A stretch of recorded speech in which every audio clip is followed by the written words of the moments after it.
cái này con mắt xà nè, ôi quay ra hả?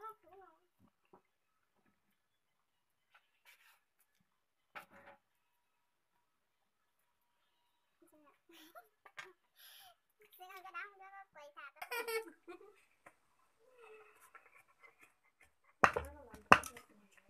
cái gì? Chưa có.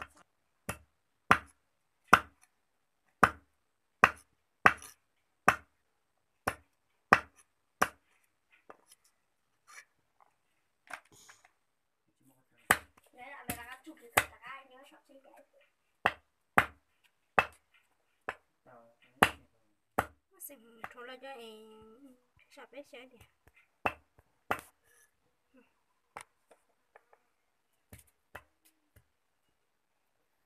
Thôi chị thôi nè.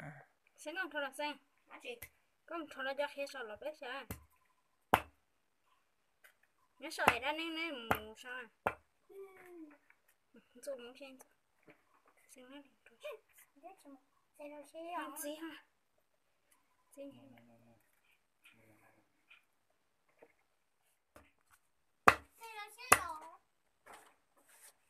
Xem đọc họ là xem nào. Nó có gì xảy ra?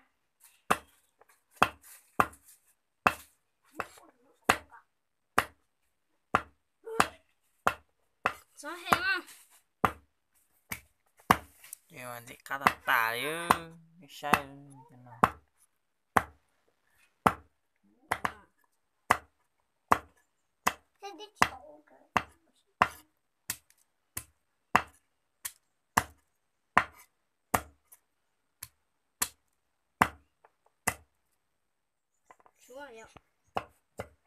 Nhưng mà có trong là sữa ta.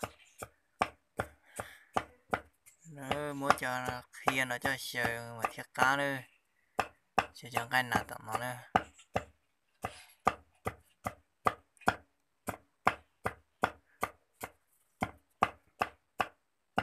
Giờ cắt tả nữa.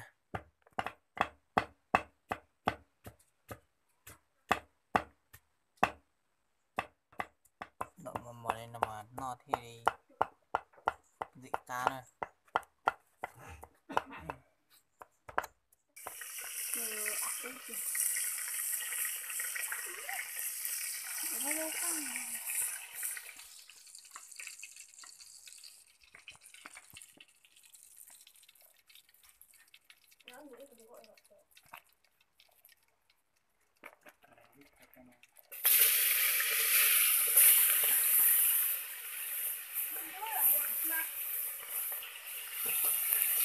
Cái đó thì đen nó sao nó thịt này có thịt kia thôi ta.